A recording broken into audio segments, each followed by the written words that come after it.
Olá, é com alegria que damos seguimento ao estudo cronológico da Revista Espírita de Allan Kardec. Hoje, com muita alegria, com muita gratidão a vocês que nos acompanham. Os vídeos ficarão aí sempre disponíveis, porque estamos encerrando os 11 anos e 4 meses de Revista Espírita. Tem sido um aprendizado valioso para mim em especial.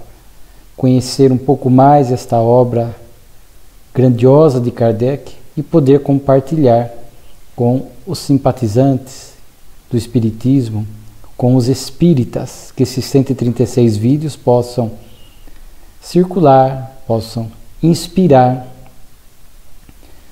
para que possamos buscar e estudar mais a Revista Espírita. Então hoje é a revista de abril de 1869.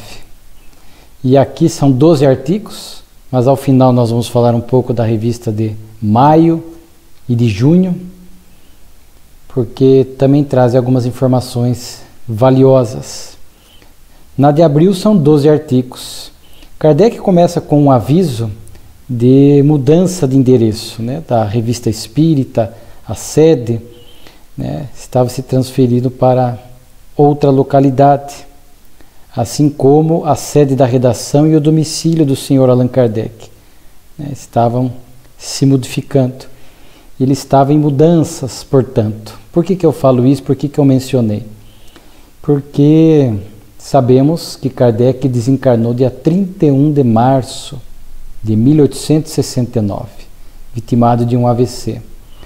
E revela-nos o espírito Viana de Carvalho, na obra Espiritismo e Vida, que nesse ritmo de mudança, ali com caixas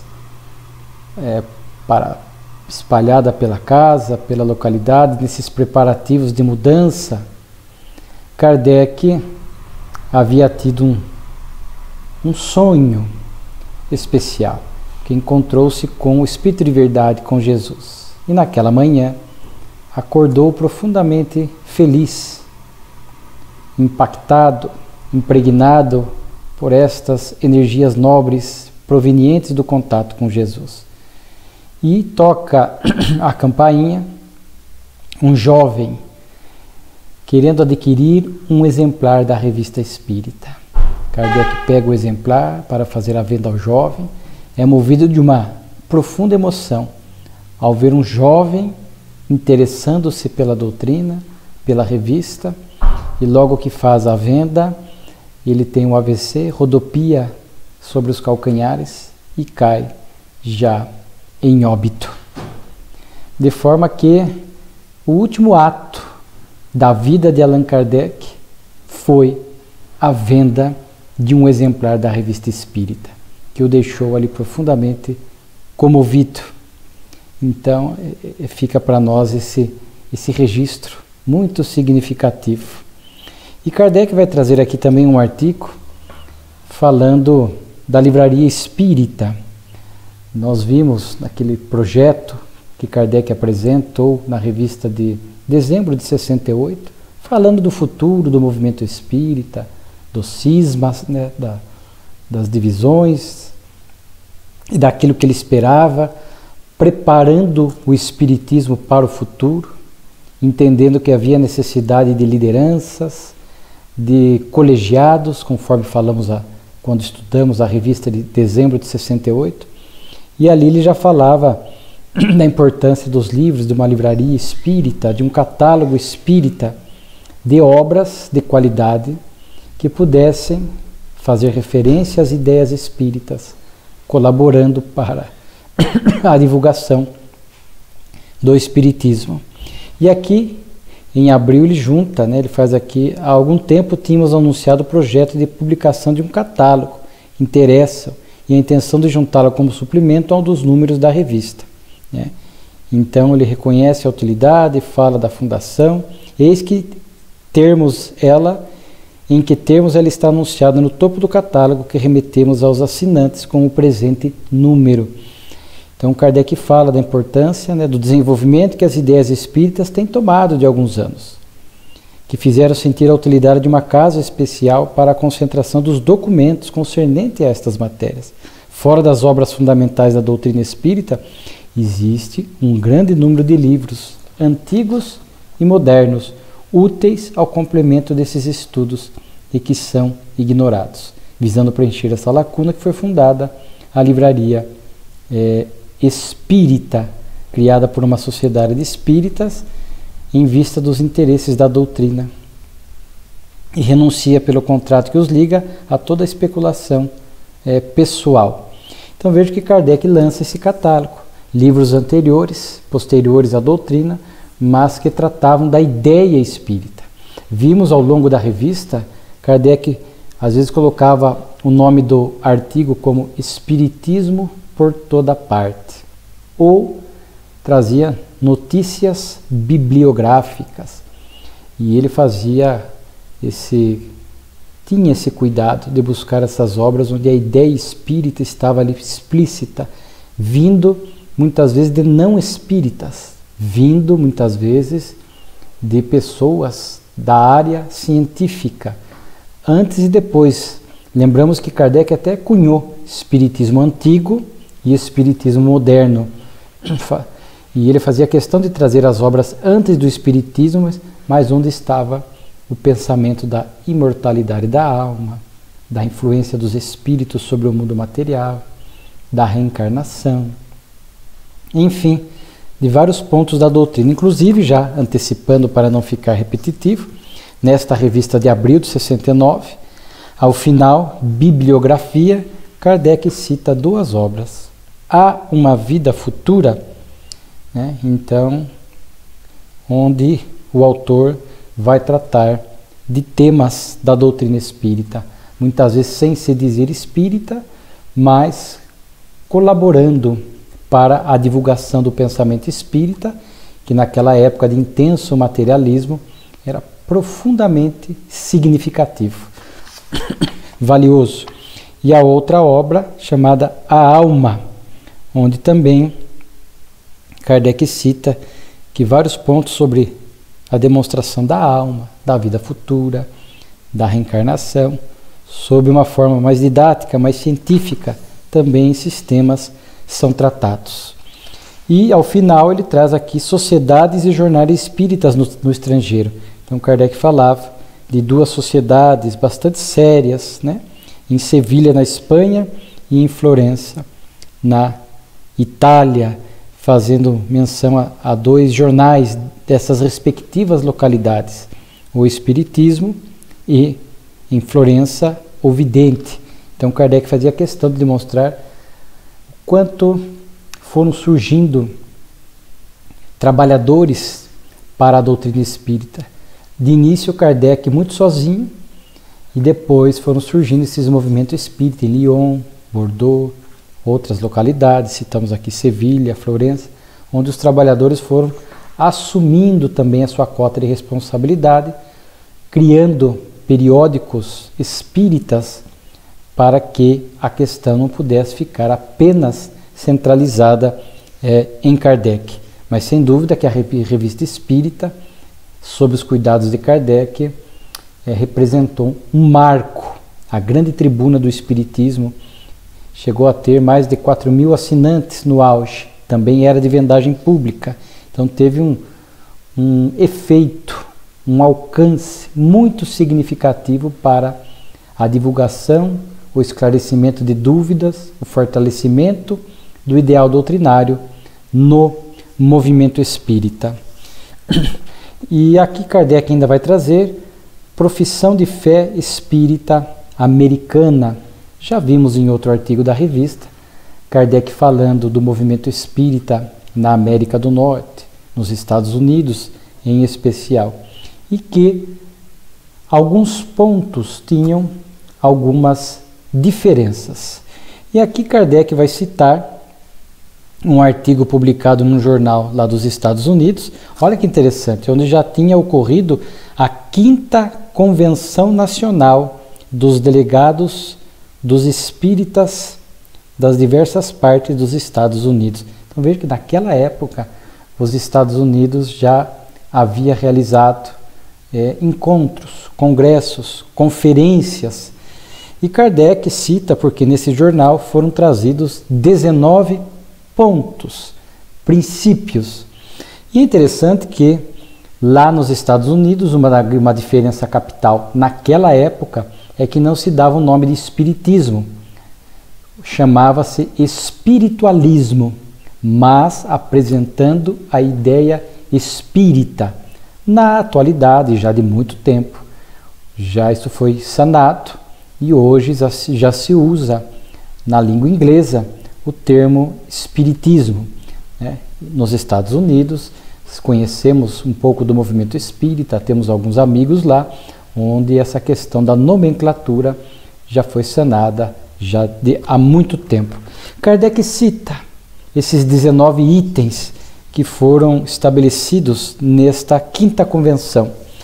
E aí ele vai dizer que, assim, basicamente, que a diferença se reduz a pouca coisa, que quando é mais diferença de palavras, mas diz assim, quando se apegam, quando se estuda ao fundo das ideias, a diferença se reduz a pouca coisa. Então, e aí, para poder fazer uma comparação, Kardec aproveita aqueles 19 itens da Convenção Americana e agora os repete, apenas fazendo um pequeno ajuste para aquilo que seria e o que ele chama o espiritismo europeu. E para nós aqui isso acaba se constituindo numa valiosa síntese. Então veja que Kardec, sem saber da sua desencarnação, que se daria dia 31 de março, mas já tendo preparado a revista de abril de 69, ele encerra a revista espírita trazendo para nós uma síntese do conhecimento espírita, o que é muito importante. Rever conceitos, estudar conceitos básicos, princípios fundamentais da doutrina é sempre importante. Às vezes em palestras, em estudos, nós ficamos às vezes pensando em temas novos, temas diferentes, o que é natural à luz da doutrina espírita, mas temas complexos, temas atuais, o que faz parte do pensamento espírita, sem dúvida, porque é progressista. Conforme já estudamos aqui muitas vezes, temas novos surgiriam e a doutrina apresentaria o seu contributo, e desde que tudo isso fosse fiel aos princípios básicos, ao bom senso e à universalidade dos ensinos, de forma que não podemos deixar de estudar, se aprofundar nessas questões dos pontos fundamentais, dos conceitos básicos, até porque a partir desses conceitos bem entendidos, nós não possamos distorcer o pensamento espírita. Então aqui bem em síntese, nós vamos mencionar esses 19 itens, que Kardec até fala que um resumo mais completo também pode ser encontrado no capítulo 2º da obra, que é o Espiritismo. Então, aqui fica até, na revista, aqui fica um artigo de referência, para quando quisermos rever os pontos fundamentais. Às vezes alguém que tem interesse em conhecer a doutrina, usarmos como referência, indicarmos, assim como a obra, o que é o Espiritismo, que ele aqui cita. Então, aproveitando os 19 itens da Convenção Americana e ajustando o texto ao pensamento espírita europeu, Kardec diz: o homem possui uma alma ou espírito, princípio inteligente, no qual residem o pensamento, a vontade, o senso moral, e do qual o corpo não é senão o invólucro material. O espírito é o ser principal, pré-existente e sobrevivente ao corpo, que não passa de acessório temporário. Durante a vida carnal, quer depois de a ter deixado, o espírito é revestido de um corpo fluídico, ou perispírito. O espírito é imortal, somente o corpo é perecível. Parece um conceito simples, né? Mas será que no dia a dia, no nosso cotidiano, nas escolhas, nos comportamentos, nos nossos ideais, em nossa mente ao pensarmos? Fazemos tudo isso cientes, conscientes da imortalidade da alma? Agimos de fato enquanto estamos aqui reencarnados como se fôssemos almas imortais? Ou agimos às vezes como se fôssemos apenas o corpo? Isso é interessante. Jamais nos esquecer que somos espíritos imortais em trânsito no corpo, que voltaremos para a vida espiritual, de onde colheremos tudo aquilo que plantamos aqui, de bom e de mal. Desprendidos do corpo carnal, os espíritos constituem um mundo invisível ou espiritual que nos rodeia e em cujo meio vivemos nuvem de testemunhas, que Paulo de Tarso fala. A morte do corpo nada muda à natureza do espírito, que conserva as conquistas intelectuais e morais. Então vejo, não há milagre da morte. Não há milagre. Tudo é resultado do nosso esforço, do nosso progresso intelecto-moral. Tudo que ficar pendente ao morrermos continua pendente. Os aprendizados não feitos, as virtudes não conquistadas ficam em aberto para que o espírito possa prosseguir na erraticidade, no mundo espiritual e nas futuras reencarnações. O espírito traz em si ou leva em si os elementos de sua felicidade ou infelicidade. É feliz ou infeliz em razão do seu grau de depuração moral. Sofre as suas imperfeições, cujas consequências morais suporta o nosso céu e inferno como estados íntimos da alma. Felicidade ou infelicidade decorrem, portanto, da nossa depuração espiritual, moral. Isso é muito importante. A infelicidade do homem provém da inobservância das leis de Deus. Quantas criaturas infelizes, porque se afastam das leis de Deus. E a principal delas, talvez, que sintetize as demais, a lei de amor, justiça e caridade. Nada do que o homem adquire durante a vida terrena em conhecimento e em perfeição moral é perdido. Então nada é perdido. Todo dia, cada momento, minutos, segundos bem aproveitados é bagagem, é conquista do espírito. Uma obra, um texto, uma leitura, uma reflexão, uma caridade, um gesto moral nobre é conquista do espírito. Nós sempre dizemos que o espiritismo, entre aspas, deu vida à terceira idade. Porque mesmo 70, 80, muitas pessoas perdem o sentido de viver porque já estão mais próximos da desencarnação e acham que nada mais vale a pena, nada mais tem utilidade. Então, nada é perdido. Até o último segundo de vida na Terra, tudo que o espírito adquire é bagagem, é progresso, é aprendizado. Então, o Espiritismo dá sentido à nossa existência, até dessa existência atual física, até o último segundo da nossa vida física na Terra. O progresso é a lei universal, o Espírito progride indefinidamente.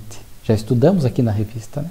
Entre nós e Deus há uma distância que nunca nós vamos vencer, porque Deus é único. Há sempre uma distância evolutiva entre nós e Deus, de forma que o progresso é permanente, indefinido.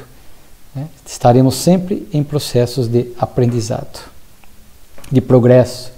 Um dia seremos espíritos puros, mas mesmo lá, havendo uma distância entre nós e Deus, estaremos progredindo em áreas que hoje nós não temos sequer condições de afirmar ou de fazer referência. Os espíritos estão em meio a nós, rodeiam-nos, escutam-nos, participam em certa medida das ações do homem, uma das forças da natureza, as influências espirituais, boas e más. Então isso também gera um cuidado e um impacto impressionante em nossas vidas. A lei de sintonia, conforme pensamos, agimos, atraímos espíritos equivalentes. Sendo as almas dos homens os espíritos, são encontrados em todos os graus de saber e de ignorância, de bondade e perversidade. A gente viu agora há pouco, a morte não faz milagres. Se um espírito é perverso, alguém é perverso e desencarna, desperta perverso. Se alguém tem parcos conhecimentos, desperta sim. Então, há vários graus de saber e de moralidade no mundo espiritual. Por isso, sempre citamos aqui, como dizia João, o evangelista, não acreditai em todos os espíritos, mas provai se eles são de Deus. Então, Kardec sempre fez questão de estabelecer este cuidado para não acharmos que tudo que provém da espiritualidade é autêntico e deve ser aceito cegamente. Não. Sempre passar pelo crivo da razão, do bom senso, e deve estar ajustado aos princípios doutrinários e aos princípios do Evangelho que o Cristo nos ensinou. Segundo a crença vulgar, céu e inferno são lugares circunscritos de recompensa e punição. Segundo o Espiritismo, os espíritos levam em si os elementos de infelicidade ou felicidade, onde quer que se encontrem. Então, céu e inferno, estados da alma, não mais como locais geográficos. Para a época foi um avanço do pensamento religioso, com certeza.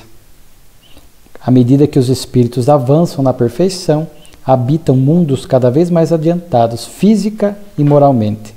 E ele até cita aquela passagem de Jesus: há muitas moradas na casa de meu Pai. Os espíritos podem manifestar-se aos homens de diversas maneiras, já que nos rodeiam, já que é uma das leis da natureza esta relação entre mundo físico e espiritual. Eles agem pela inspiração, pela palavra, pela vista, pela escrita, etc. Ou seja, as várias nuances ou gradações da mediunidade. Há os médiuns videntes, os médiuns audientes, de psicografia, mas o que é comum a todos, a inspiração. Todos somos passíveis de receber esta inspiração dos bons ou dos maus espíritos. Então, aqui Kardec fala: para que servem as comunicações dos espíritos, senão para provar que os espíritos existem, ou seja, provam a imortalidade da alma. Em segundo lugar, para ensinar onde se acham, o que fazem, em que condições se é feliz ou infeliz. E em terceiro lugar, para destruir os preconceitos vulgares sobre a natureza dos espíritos e o estado das almas após a morte, coisa que não se saberia sem a comunicação do mundo invisível. Então, aqui, praticamente num parágrafo, Kardec sintetizou para que servem as comunicações dos espíritos, porque os espíritos se comunicam conosco para testemunhar a imortalidade da alma, a vida futura, as ocupações, como se está feliz ou infeliz de acordo com o que se fez na Terra. Então, a lei de causa e efeito. Jesus diria a cada um segundo suas ações, suas obras, Então, muito importante isso. As comunicações dos espíritos são, portanto, opiniões pessoais.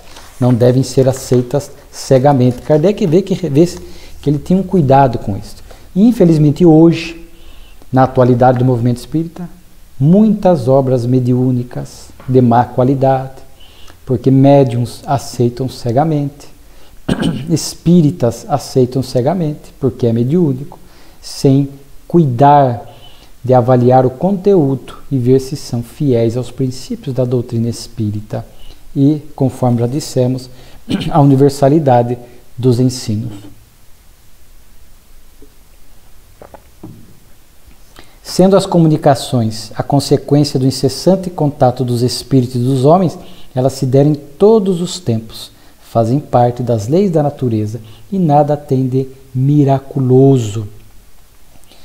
Outro ponto: seres designados sob o nome de anjos ou demônios não são criações especiais. Os anjos são espíritos saídos da humanidade e chegados à perfeição. Os demônios são espíritos ainda imperfeitos, mas que melhorarão. Olha só, Então não há privilégio dentro das leis de Deus. O pai não poderia criar um filho numa situação de privilégio. Anjo não precisou evoluir, não precisou reencarnar, não precisou se esforçar, não precisou passar pelas provas e expiações, etc. Não, a doutrina espírita mostra que todos somos criados simples e ignorantes, mas com o germe da perfeição dentro de nós. Deus não tem favores nem privilégios para nenhuma de suas criaturas. Todos os espíritos têm o mesmo ponto de partida e a mesma rota a percorrer para chegar pelo trabalho à perfeição e à felicidade. O Espiritismo não admite os milagres no sentido teológico, porque nada se realiza fora da lei da natureza. Vimos aqui a lei dos fluidos, leis que os espíritos revelaram, que todos os fenômenos até então incompreensíveis estavam dentro dessas leis. É um milagre no sentido de miraculoso, de extraordinário, mas não no sentido teológico. Todas as faculdades intelectuais e morais têm sua fonte no princípio espiritual, e não no princípio material. Então, o saber e a moralidade são do espírito, não do corpo físico, Depurando-se, o espírito do homem tende a aproximar-se da divindade, princípio e fim de todas as coisas. Como Jesus diz, eu e o Pai somos um só. Aproximou-se de tal forma da divindade que estava conectado com o pensamento divino, mas não era Deus. Então nós também vamos nos depurando e um dia vamos já poder dizer lá como espíritos puros, eu e o Pai somos um só, porque estamos muito próximos, nunca seremos iguais a Deus, mas estaremos muito próximos da divindade. A alma humana, emanação divina, traz em si o germe, ou princípio do bem, que é o seu objetivo final. E por fim, tudo que tende a elevar o homem a desprender sua alma dos braços da matéria, seja na forma filosófica, religiosa, é um elemento de progresso que o aproxima do bem, ajudando-o a triunfar de seus maus instintos. Todas as religiões conduzem a esse objetivo, por meios mais ou menos eficazes e racionais, conforme o grau de adiantamento dos homens. Então vejam só, tudo que fomenta no indivíduo ser um homem de bem, desprender-se dos braços da matéria, ser o aproximar do bem, o ajudar a triunfar sobre os maus instintos, ou seja, que o eleva, sem dúvida alguma, como diz Kardec, é bem-vindo. Por isso que não é fora do espiritismo não há salvação, é fora da caridade não há salvação. Então as religiões que conduzem a criatura humana a esses passos evolutivos, a esta melhora moral e espiritual, deve ser visto com profundo respeito. A doutrina espírita é muito ecumênica nesse sentido, procura se aproximar das religiões, dialogar. Temos eventos como o movimento Você e a Paz, criado por Divaldo Franco, há mais de 20 anos, fazendo este diálogo interreligioso, e a doutrina caminha, fomenta, incentiva muito esses encontros por conta desse pensamento. Não é fora do espiritismo ou esta religião que salva, não. É fora do bem. E as religiões, de uma maneira geral, nos conduzem a este bem, nos elevam, nos espiritualizam, nos fazem olhar para a matéria como algo transitório, centrar, portanto, as nossas atenções no espírito, nos valores espirituais. Então Kardec aí finaliza aqui dizendo, o essencial é que haja concordância sobre os pontos fundamentais, comparando ainda o espiritualismo, que era o espiritismo na América do Norte, e o espiritismo europeu. Que Kardec notou aqui que a principal diferença era mais na questão da forma de entender a reencarnação. E porque lá no estilo americano, eles admitiam a reencarnação no sentido de ir para mundos avançados, enquanto que o espiritismo europeu admite essa reencarnação, que ele sairá da Terra até atingir o grau máximo de evolução que a Terra permite, para ele poder avançar na direção das muitas moradas na casa do Pai. E aí fala da reencarnação, como vimos, que é uma ideia, uma lei divina presente antes da doutrina espírita. O hinduísmo, a primeira religião formal do mundo, já preconizava a reencarnação. O judaísmo, já vimos aqui a reencarnação. E aí Kardec cita aqui o pensamento druida, que era antes do espiritismo, bem antes, e também ali estava a ideia da reencarnação. Cita inclusive nos Estados Unidos, Benjamin Franklin, que nós citamos aqui, reencarnacionista, e tantos outros. Então, aí ele só pontua que o que faltou naquela época, naquele primeiro momento de espiritismo na América do Norte, foi um centro de ação para coordenar os princípios, como tinha na França, centralizado em Kardec, na Sociedade Parisiense de Estudos Espíritas, enfim, onde poderiam coordenar esse centro de ação. Hoje não, hoje existem as federativas, conforme dissemos, já há um movimento espírita muito bem organizado nos Estados Unidos e em muitos países. O espiritismo vem sendo exportado para o mundo.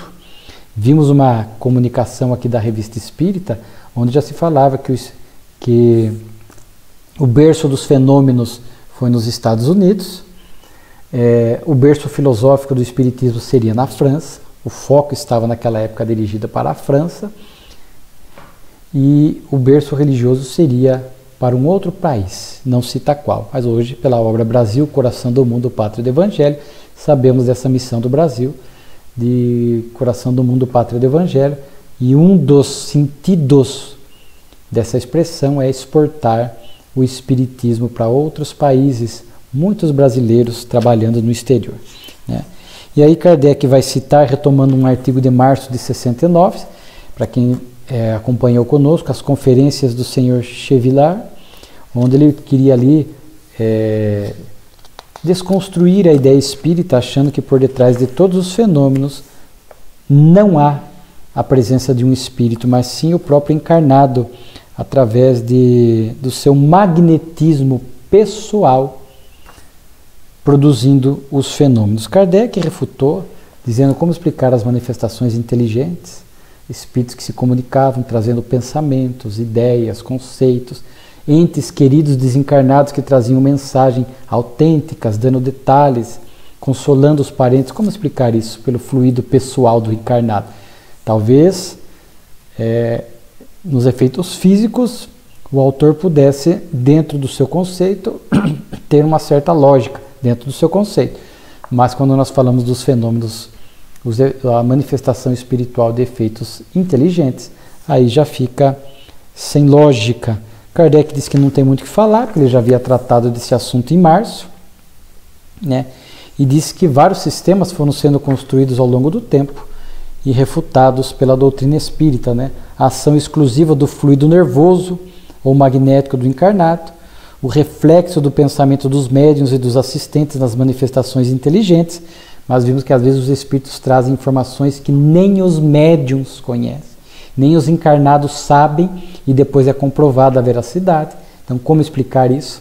Não há como. Recordo-me de uma comunicação, uma carta consoladora, acho que pelo Chico, não tenho certeza, mas de pais que foram atrás da comunicação de um filho, um pai e uma mãe, e ele dá a comunicação, e aí diz para os pais assim: aproveite para parabenizar fulana de tal, que era a namorada dele quando ele desencarnou, porque hoje, ou o dia seguinte, é o aniversário dela. E os pais não sabiam, chegaram na cidade, de volta, foram confirmar, e era aniversário. Então, como é que tirou do pensamento deles, né? Intervenção dos demônios, também a gente vê muitas comunicações e ações dos espíritos no campo do bem, incentivando a caridade, falando da nossa necessidade, da nossa melhoria dos sentimentos. Como que é? Por que os demônios iriam propor isto, né? E quarto, a continuidade da relação dos espíritos humanos desprendidos da matéria com o mundo corporal, que é justamente isso que a doutrina espírita propõe, né? Que os espíritos atuam e produzem os fenômenos, né? Pois Kardec traz uma criança elétrica, um fato noticiado por um jornal, até meio bem peculiar, uma criança de 15 dias que nasceu numa aldeia, e já desde tenra idade, 15 dias, manifestou as mais admiráveis virtudes, né? Apenas batizada, tornou-se impalpável e intangível. Por quê? Intangível por quê?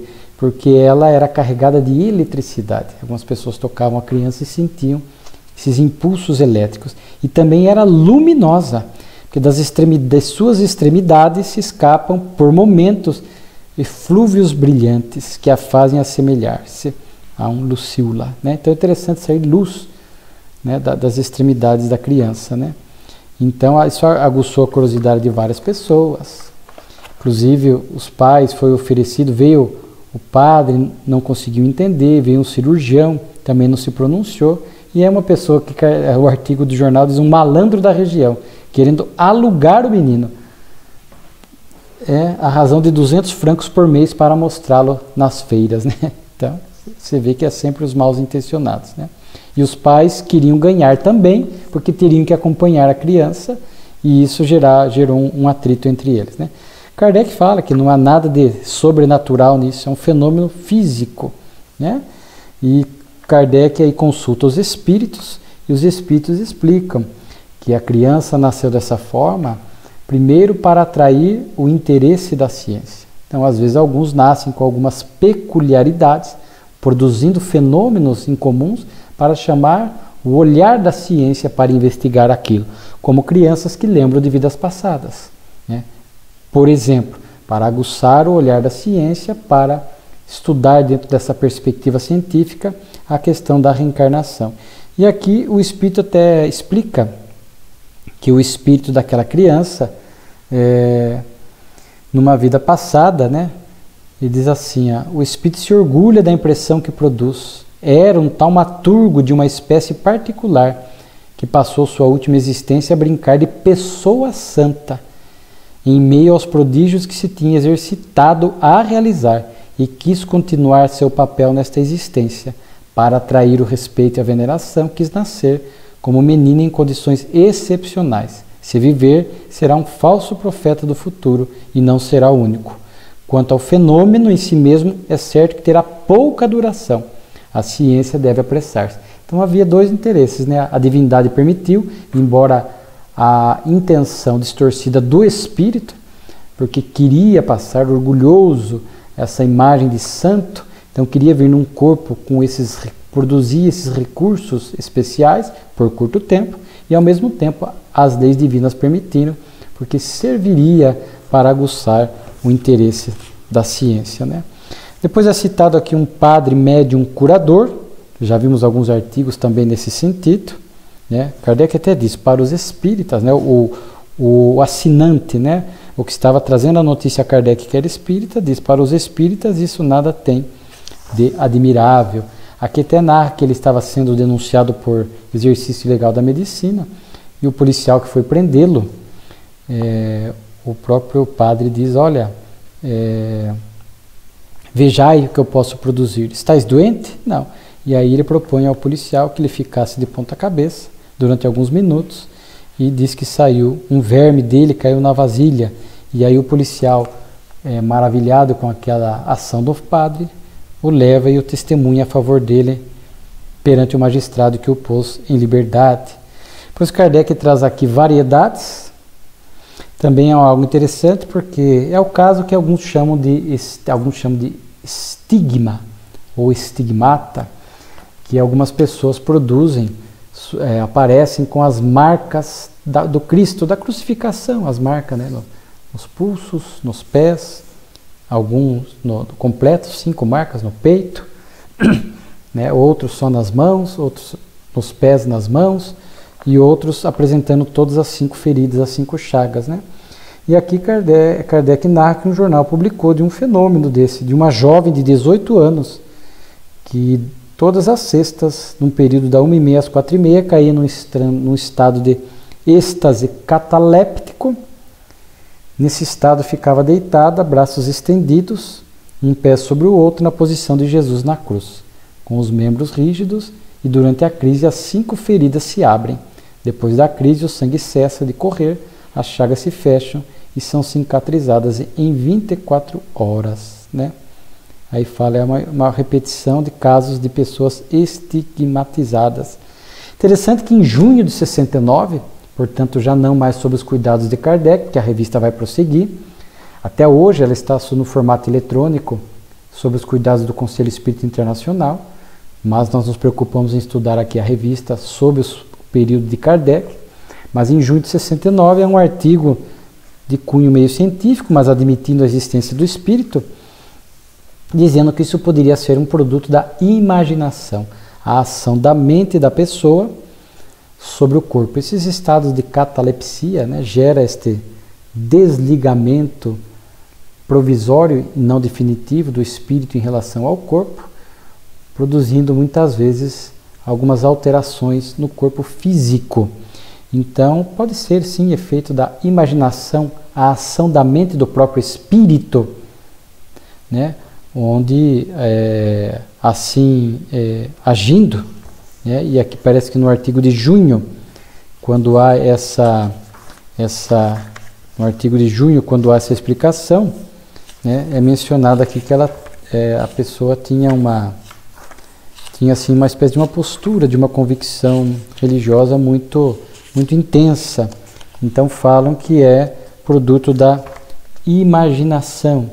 A alma da jovem Latour estava em consonância similar, porque sua fé com a paixão do Cristo, imaginada em seu sentimento, essa alma se lançava pela radiação similar sobre todos os pontos do corpo, que em sua memória correspondiam do corpo do Cristo. Então, ela própria agindo sobre o corpo, também é possível, como nós vemos. Há casos diferentes. Por exemplo, numa determinada obra, Joana de Ângeles cita que São Francisco de Assis, numa parte da existência, talvez mais próximo à desencarnação, ele começou a apresentar essas marcas também do Cristo, da crucificação. E ele até, uma alma como São Francisco, profundamente humilde, pura,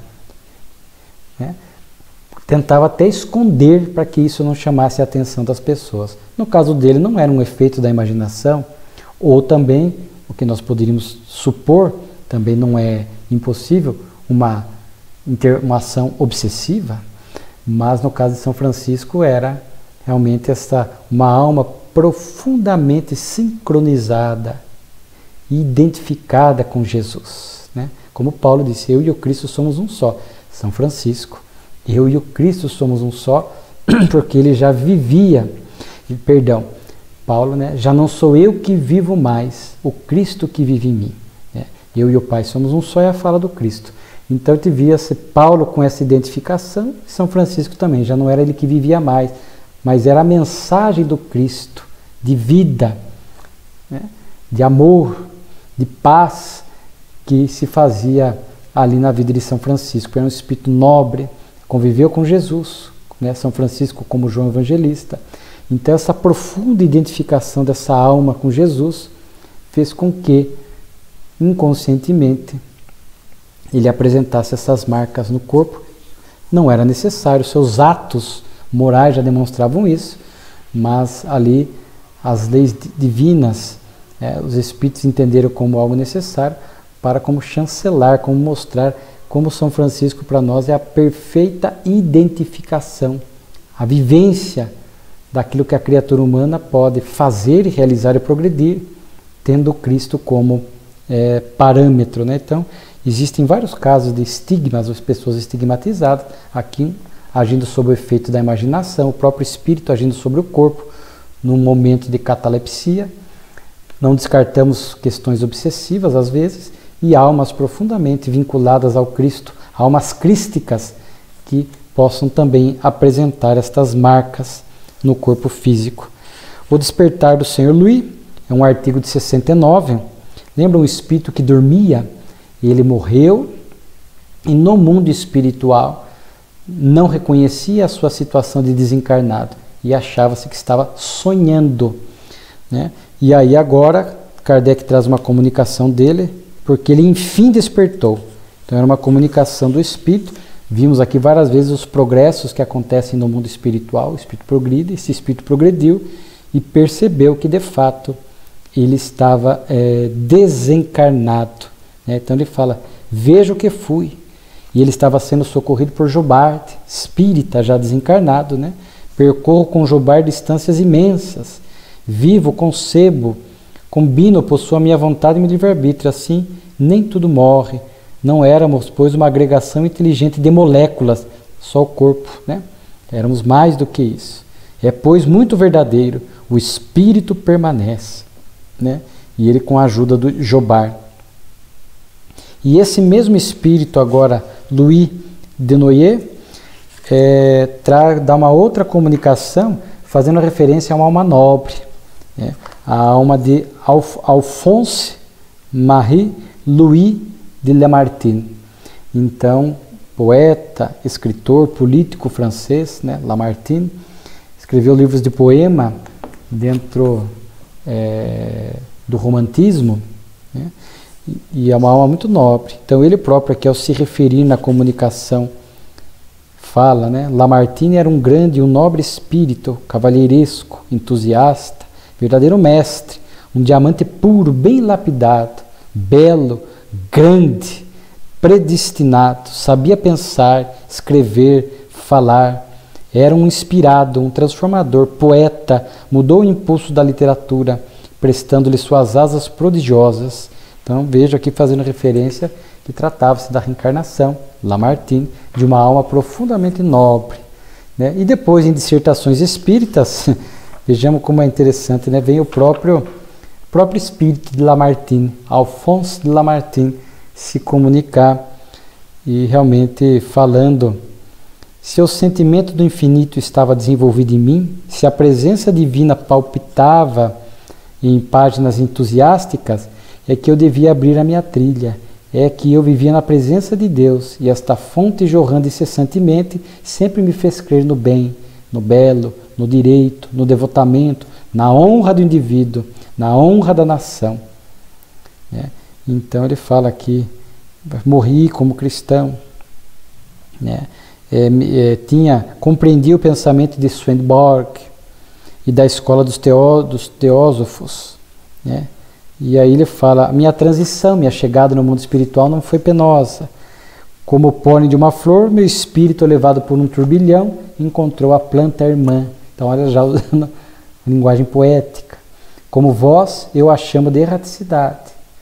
Encontrei, e para me fazer amar essa irmã desejada, minha mãe, minha esposa, uma multidão de amigos e de invisíveis me cercaram com uma auréola luminosa. Mergulhado nesse fluido benéfico, meu espírito se serenava como o corpo desse viajor do deserto, que após uma longa viagem encontra um banho generoso para o corpo. Alegrias inefáveis do céu sem limites, concerto de todas as harmonias. Então, ele vai falando então dessa uma alma nobre. Então, vê o próprio Lamartine falar dele próprio, do despertar e da sua recepção no mundo espiritual. Privilégio? Não. Mérito de uma grande alma, com certeza, né? Pois Kardec traz aqui também uma comunicação de Charles Fourier. Um discípulo dele faz algumas perguntas muito assim, pessoais, específicas, não da vida pessoal, mas de algumas ideias que Charles Fourier tinha em vida e que esse discípulo estava questionando, e agora vem o Espírito aqui respondendo, testemunhando, dando prova da continuidade da vida. E depois vem as biografias que eu citei, Há uma vida futura e a alma. E daí, já sem avançar muito no tempo, Kardec desencarna dia 31 de março. A Revista Espírita de maio de 69 é praticamente um tributo merecido a esta alma grandiosa que veio com a missão de trazer o Consolador prometido, a terceira revelação, à Terra. Um espírito com uma missão extraordinária, de qual deu conta com fidelidade. E as páginas de ouro da Revista Espírita, como diz Herculano Pires, revelam também a grandeza de Kardec, como podemos ver nas obras fundamentais. E a revista, como ele próprio diz, o complemento e o desenvolvimento das suas obras doutrinárias. Então, aqui em maio, já com Kardec desencarnado, vem uma biografia dele aos assinantes da revista. Recomendamos uma biografia bem fiel. E aqui fala: em sua bandeira ele havia inscrito estas palavras: trabalho, solidariedade e tolerância. A Revista Espírita nos permitiu ver tudo isto. O trabalho incansável do codificador. Como ele próprio disse num texto da revista: não tive um dia sequer de repouso absoluto.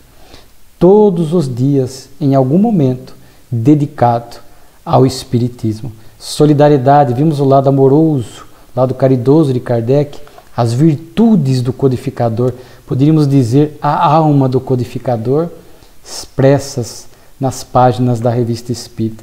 E a sua profunda tolerância, atacado, espiritismo distorcido, e ele tinha uma profunda tolerância com todos, jamais revidou mal com mal, por mal.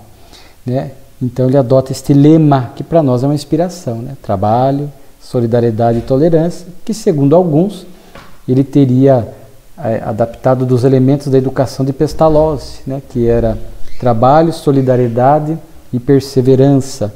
Então aqui fala da sua formação, das suas obras, antes de se tornar Allan Kardec, né? Quando era professor Hippolyte Léon, os cursos gratuitos que dava. Então era uma alma com uma capacidade intelecto-moral impressionante. Aulas de química, física, anatomia, astronomia, né? Colaborou para o sistema de educação da França, isso é muito citado. Obras de educação que são citadas aqui, são numerosas obras, né? Numerosas obras de Kardec, né? Então, aí entregou-se ao estudo das mesas girantes. Então é uma síntese, né? Muito interessante de Kardec, né? E aí aqui diz assim: morreu como viveu, trabalhando até o último dia. Está aqui a revista de abril de 69 que a gente viu, né? Trabalhando, mesmo com a saúde às vezes debilitada, mesmo recebendo o suporte da espiritualidade, né? A gente viu aqui que ele seguia trabalhando, né? Que isso nos inspire, que possamos também, se o corpo permitir a saúde, morrer trabalhando, como vemos o Divaldo Franco, com 96 anos de idade, trabalhando, viajando, divulgando a doutrina com uma alegria, inspirado, sem dúvida alguma, por Kardec.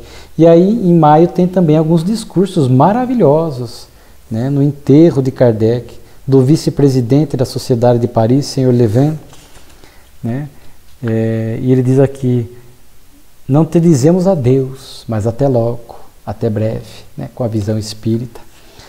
Há também o discurso muito conhecido de Camille Flammarion, né, onde ele também vai tecer grandes elogios a Kardec. Kardec, na revista Espírita, muitas vezes o cita, né, obras dele, e ele fala do sucesso do Livro dos Espíritos, que ali naquela data da desencarnação de Kardec já havia a 16ª edição, e aí ele diz assim, né: Allan Kardec era o que eu chamarei simplesmente o bom senso encarnado, raciocínio reto e judicioso, aplicava sem esquecer à sua obra permanente as indicações íntimas do senso comum, o bom senso encarnado. Isso na revista Espírita também está exuberante. Até logo, meu caro Allan Kardec. Então, Alexandre Delane, em nome dos espíritas dos centros distantes de outras localidades, obrigado, por vossas vigílias, vossos labores, pela vigorosa fé que nos transmitiste. Obrigado pela felicidade presente que desfrutamos, pela felicidade futura que nos fizeste certeza, quando nós, como vós, tivermos entrado na grande pátria dos espíritos. Obrigado ainda pelas lágrimas que enxugastes, pelo desespero que acalmaste e pela esperança que fizeste brotar nas almas abatidas e desencorajadas. Testemunho de um amigo de Kardec, convivia com Kardec, Alexandre Delane, pai de Gabriel Delane. Em nome da família e dos amigos falou o Sr. Müller, né? E ele diz: a tolerância absoluta era a regra de Allan Kardec. Seus amigos, seus discípulos pertencem a todas as religiões, israelitas, maometanos, católicos, protestantes, pertenciam a todas as classes, ricos, pobres, cientistas, artistas, operários. Nossa, Kardec convivia com todos, sem criar nenhum tipo de distinção, né, de diferença. E olha que bonito aqui o Sr. Miller falar: sua vocação era instruir as grandes almas, né? Instruir e amar, né? E aí é citado também várias notícias publicadas na imprensa da época, noticiando a morte de Allan Kardec, alguns fazendo simples relatos, outros acrescentando um pouco sobre o seu caráter, os seus trabalhos que não caberiam aqui. Tem citado o Jornal de Paris, Le Journal de Paris, Le Union Magnétique, né? Então, vários jornais citados, né? Veja só. Aí tem a posse do novo presidente da Sociedade de Paris, né? Do senhor Mallet, né? Que assumiria ali, porque Kardec, durante todo o tempo, foi presidente da Sociedade Parisiense de Estudos Espíritas. E na revista, aqui nos boletins da Sociedade, e em alguns artigos, a gente pode ver esse lado do Allan Kardec, presidente da Sociedade Parisiense, o dirigente espírita, com esse bom senso, com essa tolerância, com este cuidado, com este zelo doutrinário, né? Então vejam só. E é interessante aqui que no final de maio de 69, eles sintetizam, condensam numa única comunicação alguns trechos de algumas comunicações. Então Kardec, após a desencarnação, deu algumas comunicações espirituais. Esta aqui, por exemplo, na Sociedade de Paris, já em abril de 69, pela sua lucidez, pelo seu grau de evolução espiritual, certamente muito lúcido, rápido, né? Uma lucidez rápida no mundo espiritual. Ele agradece Delane, agradece Flammarion, né? O Espiritismo não é a minha obra, mas ao menos eu lhe dei tudo quanto as forças humanas me permitiram que lhe desse, né? Então aqui ele fala, né? Nessa fase nova que a doutrina vai entrando, precisamos, a energia deve substituir a apatia, a calma deve substituir o ímpeto, sede tolerantes uns com os outros, agir pela caridade, pelo amor, pela afeição, né? Então vejam só, pela afeição. Olha só, ele fala de alavanca, a caridade, o amor e a afeição, né? Coragem, esperança, serve para nós hoje.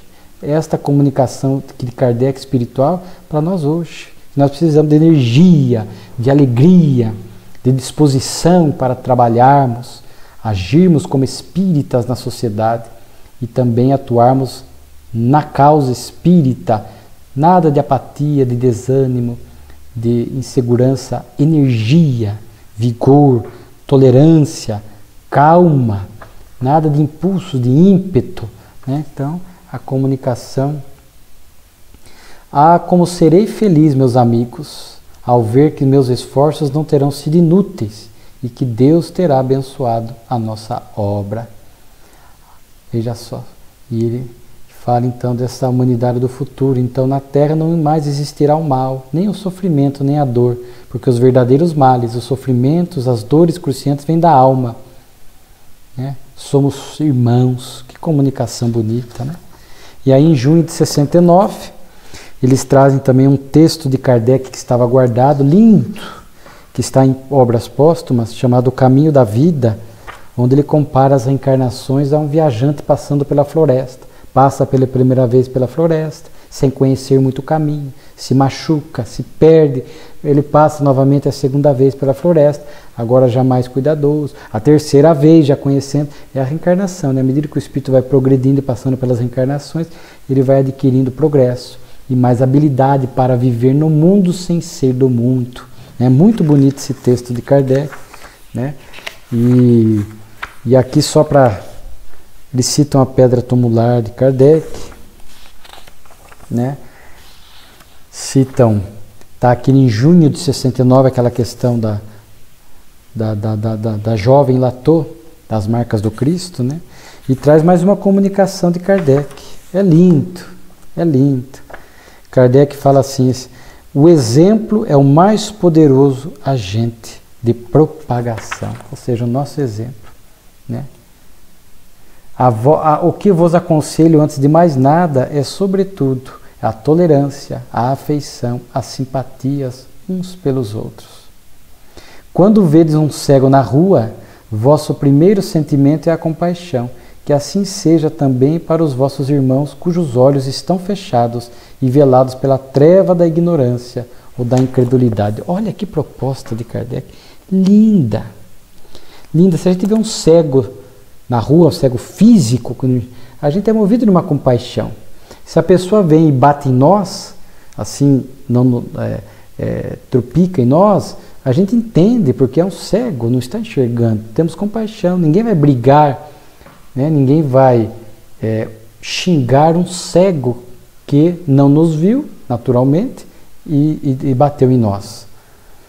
Da mesma forma, os cegos da alma, ignorantes em torno das leis de Deus, dos propósitos das vidas, e às vezes agem, caluniam, se tornam obstáculos em nossa vida, dificultam a nossa caminhada. Temos que ter a mesma compaixão, porque são cegos da alma, e a cegueira da alma é pior que a cegueira do corpo físico. Olha que comparação linda, exemplo, né? O exemplo da caridade, da doçura e do amor, né? É isso que Kardec propõe. Que comunicação linda de Kardec, né? Convidando-nos à vivência no dia a dia da doutrina espírita. Essa foi a grande preocupação de Kardec na Revista Espírita. Quantas vezes vimos aqui ele classificando o tipo de espíritas, porque ele se preocupava em ver o espírita vivendo a mensagem espírita, a mensagem cristã no seu cotidiano.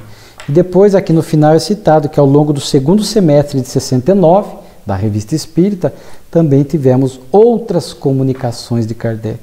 A regeneração, o espiritismo e a literatura contemporânea, né? O espiritismo e o espiritualismo, falando lá da América do Norte, ele se comunica inclusive lá, né? E ele diz assim, para nos entendermos, Deus meu, bastaria simplesmente nos vermos e trocar opiniões. Que se tivesse tido a oportunidade naquela época, quanto no corpo, bastava uma conversa para que se ajustasse o espiritismo europeu e o americano, né? Então tem várias comunicações de Kardec, mas eu fico com essa de junho aqui do exemplo. Que mensagem maravilhosa, né? Que nós inclusive lemos aqui um trecho. Vejam a riqueza da Revista Espírita. A riqueza da Revista Espírita é algo que me toca a alma. Sabe? Me considero profundamente feliz. Feliz. A minha vida doutrinária tem um marco, que foi justamente quando eu pude, já há muitos anos atrás, começar esse estudo da revista. Eu mantenho um estudo permanente da Revista Espírita e procuro usá-la nas minhas palestras, nos meus estudos, para que possa, pouco a pouco, lançando estas sementes da Revista Espírita no movimento espírita. É um marco divisor na minha vida, poder mergulhar um pouco na alma do codificador.